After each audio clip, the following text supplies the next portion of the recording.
एक विमान बोईंगचं dream liner जे जगभर भरारी घेतं, पण त्याचं एक काळं सत्य बोईंग कंपनीच्या आत दडलेलं आहे. हे तेच विमान आहे जे 4 वर्षापूर्वी नोव्हेंबर 2021 मध्ये लंडन वरून हैदराबादला येत असताना आकाशातच याच्या फ्यूल टँक मधून फ्यूल लीक होऊ लागलं, जीवाशी खेळ होऊ लागला आणि मग टर्कीमध्ये या विमानाची इमर्जन्सी लँडिंग करावी लागली. पण गोष्ट इथे संपत नाही. ज्या फॅक्टरीमध्ये हे प्लेन्स बनवले जातात तिथं अल जजीरा या माध्यमाने अंडर कव्हर जाऊन जेव्हा कर्मचाऱ्यांना विचारलं की तुम्ही स्वतः या विमानात प्रवास कराल का, तर त्यांनी थेट उत्तर दिलं नाही. Did you fly one? No. You won't fly one. काही इंजिनियर्सनी उघडपणे सांगितलं की ड्रीम लायनर्स मध्ये खराब पार्ट्स लावले जातात. कधी कधी विमानाच्या आत धातूचे तुकडे असंच टाकून दिले जातात आणि ही सगळी घाण लपवून ठेवण्यासाठी त्यांच्यावर वरून दबाव आणला जातो. एका क्वालिटी मॅनेजरने तर थेट आपल्या पत्नीला सांगितलं की आजपासून आपण ड्रीम लायनर मध्ये कधीही प्रवास करायचा नाही. 2012 ते 2013 मध्ये अशी 11 विमानं डिलिव्हर झाली होती, ज्याचं क्वालिटी स्टँडर्ड इतकं घाणेरडं होतं की एका वुमन इन्स्पेक्टर सिन्थिया किचन्स हिने थेट म्हटलं की या विमानाच्या खराब क्वालिटीमुळे मला रात्री झोप लागत नाही. ही विमानं माझ्या डोळ्यांसमोर दुर्घटनाग्रस्त होत आहे आणि आता 2025 मध्ये हेच विमान कोसळते. 270 हून अधिक जीव गमावले जातात आणि आपल्याला सांगितलं जातं अपघात झाला.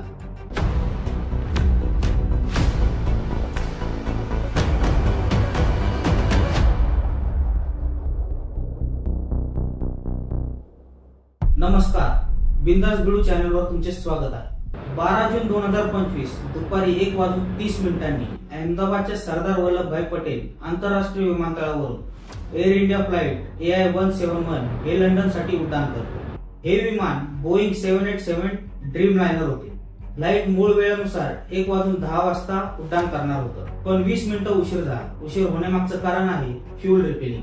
या विमानाने त्याच दिवशी पहाटे पॅरिसहून दिल्ली आणि नंतर दिल्लीहून अहमदाबाद असा प्रवास केला होता. प्रवासी आकाश वत्सा जो टेक्निकल ब्लॉगर आहे, त्यांनी पहिल्या प्रवासादरम्यान टेक ऑफ पूर्वी एक व्हिडिओ शूट केला. AC is not working. Look at everyone. Flight entertainment is not working. Nothing is working. Nothing.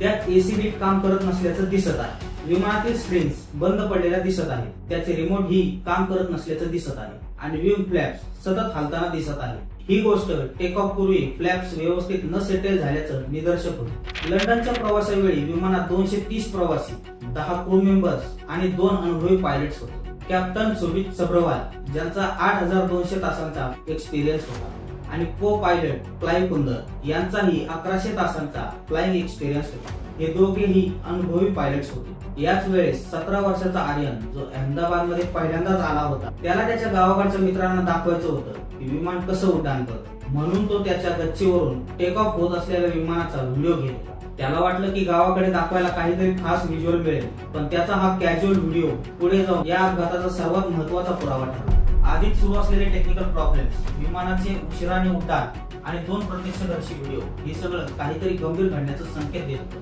पण कोणालाही याची कल्पना नव्हती की काही मिनिटातच या विमानाचा भीषण अपघात होणार आहे. टेक ऑफ नंतर काही सेकंदातच काहीतरी विचित्र घडतंय हे स्पष्ट झालं. विमान फारशी उंची गाठू शकत नव्हतं आणि थोड्याच वेळात पायलट्सनी एअर ट्रॅफिक कंट्रोलला मेडे कॉल दिला. Thrust not achieved. Falling. Mayday. Thrust not achieving, mayday म्हणजे थ्रस्ट मिळत नाहीये, आम्ही खाली कोसळत आहोत. असं वाटत होतं की इंजिन अपेक्षेप्रमाणे थ्रस्ट देत नव्हतं. ATC काही प्रतिसाद देईपर्यंत 30 सेकंदाच्या आत हे विमान थेट अहमदाबादच्या BJ मेडिकल कॉलेजच्या हॉस्टेलवर कोसळलं. हे हॉस्टेल विमानतळापासून फक्त 1.5 किलोमीटर अंतरावर होतं. हॉस्टेलमध्ये त्यावेळी लंच ब्रेक सुरू होता. सुमारे 35 विद्यार्थी कॅन्टीन मध्ये जेवण करत होते, तर काही जण जेवणासाठी रांगेत उभे होते आणि त्या क्षणी त्या कॅन्टीनच्या छतावर थेट विमान आलं. काही समजण्याआधीच प्रचंड स्फोट झाला. कुणाच्या हातात जेवणाने भरलेला चमचा होता, तर कुणाच्या समोर भाजी चपातीची थाळी होती. एका क्षणात सगळं दृश्यच बदलून गेलं. या अपघाताने एक पॅसेंजरला सोडलं तर सगळे क्रू मेंबर्स, दोन्ही पायलट्स आणि सगळ्या प्रवाशांचा दुर्दैवी मृत्यू झाला. या अपघातात जिवंत वाचलेले विश्वास रमेश कुमार यांचा जीव फक्त यामुळे वाचला कारण ते इमर्जन्सी एक्झिट जवळ सीट नंबर 11A वर बसलेले होते. हॉस्टेलवर आदळल्यामुळे विमानाचे इमर्जन्सी गेट तुटलं आणि ते त्यातून बाहेर पडले आणि त्यांचा जीव वाचला.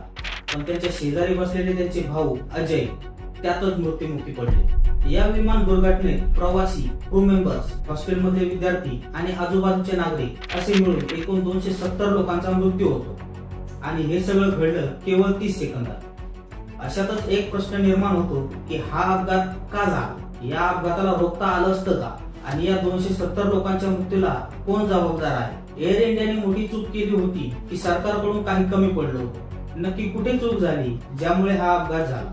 एअर इंडियाचे हे विमान अमेरिकन कंपनी बोईंग 787 ड्रीमलायनर होतं। एका विमानाला उडण्यासाठी एवढी लिफ्ट जनरेट करावी लागते की ते ग्रॅव्हिटीला तोडू शकेल। एखादं विमान उडण्यासाठी 2 गोष्टी आवश्यक असतात, लिफ्ट आणि थ्रस्ट। पण काही एक्सपर्ट्सला वाटते की या विमान दुर्घटनेत या दोन्ही गोष्टी विमान करू शकले नाही। टेक ऑफ वेळी विमानाचे विंग फ्लॅप्स उघडले जातात ज्यामुळे लिफ्ट जनरेट होते, पण या प्लेनचे फ्लॅप्स उघडलेच नाही। पण का? पायलटचं चुकलं की मशीनचं? अहमदाबादच्या विमान दुर्घटनेचा व्हिडिओ पाहिला तर लक्षात येतं की विमानाचे लँडिंग गिअर्स पण बाहेरच होते, जे बाहेर नसायला पाहिजे होते। विमानाने टेक ऑफ केल्यानंतर पायलटचे पहिले काम असते ते लँडिंग गिअर्स आत घेणे। लँडिंग गिअर्स बाहेर राहिल्यावर विमानाला उंची गाठण्यास अडचणींचा सामना करावा लागतो। पण या विमानाचे लँडिंग गिअर्स बाहेर का राहिले याची 2 प्रमुख कारणे असू शकतात। पहिलं, पायलट लँडिंग गिअर्स आत घ्यायचे विसरले आणि दुसरं, काही तांत्रिक बिघाडामुळे ते आत घेऊ शकले नाही। एव्हिएशन एक्सपर्टचे मत आहे की पायलट्स त्यावेळी काही मोठ्या समस्येचा सामना करत असतील। इंजिन फेल झाल्याची ही मोठी समस्या असू शकते। विमानाचे इंजिन्स विमानाला थ्रस्ट प्रोव्हाइड करतात ज्यामुळे ते ग्रॅव्हिटीच्या प्रेशरला तोडून उडू शकतात। एअर इंडियाच्या पायलट्सने क्रॅश होण्याआधी थ्रस्ट जनरेट होत नसल्याचं ATC ला सांगितलं होतं। काही एव्हिएशन एक्सपर्टचं मत आहे की होऊ शकतं की विमानाचे इंजिन एवढी पॉवर जनरेट करू शकले नाही जेवढी एका विमानाला टेक ऑफ करते वेळी हवी असते। पण जेव्हा इंजिन फेल होतं तेव्हा धूर, आग असे काही साईन दिसून येतात। पण या घटनेत असं काही झालं असेल असं हा व्हिडिओ पाहून सांगणं थोडं कठीणच आहे। अपघातानंतर लगेचच कॉकपिट व्हॉइस रेकॉर्डर आणि फ्लाइट डेटा रेकॉर्डर म्हणजे ज्याला ब्लॅक बॉक्स म्हणतात, हे दोन्ही मिळवले गेले। यात पायलट्स मधली शेवटची संभाषणे, इंजिनचा परफॉर्मन्स डेटा, अल्टिट्यूड, स्पीड याचा तपशील असतो।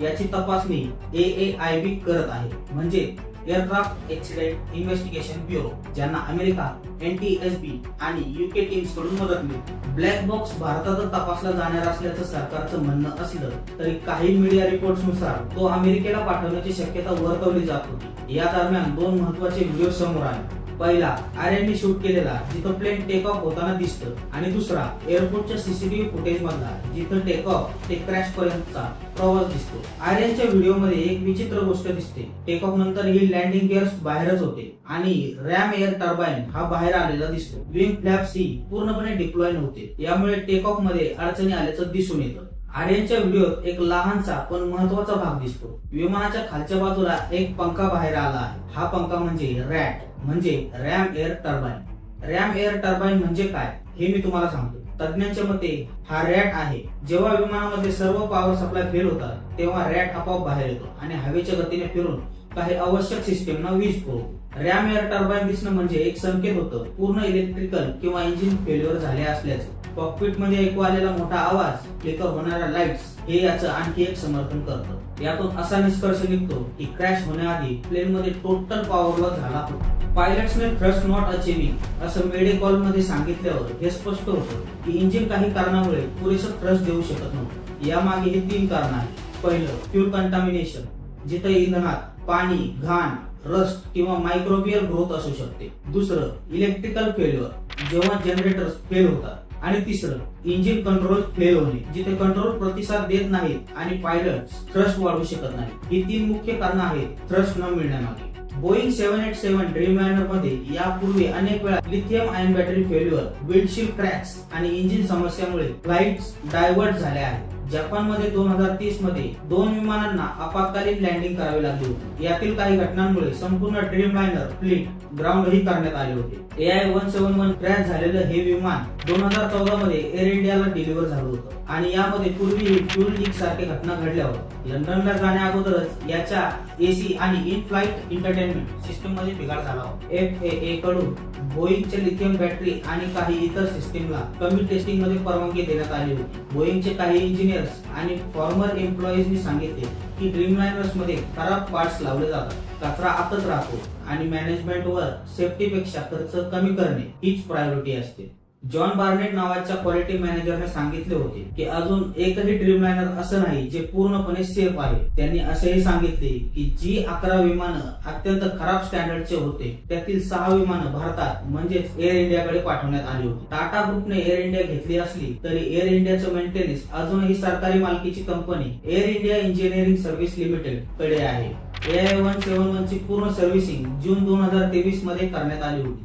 त्यानंतर राईट इंजिन मार्च 2025 मध्ये आणि लेफ्ट इंजिन एप्रिल 2025 मध्ये सर्व्हिस केले गेले होते. जर मॅन्युफॅक्चरिंग डिफेक्ट असेल तर दोष बोईंगचा, पण जर मेंटेनन्स मध्ये डिफेक्ट असेल तर दोष सरकारचा.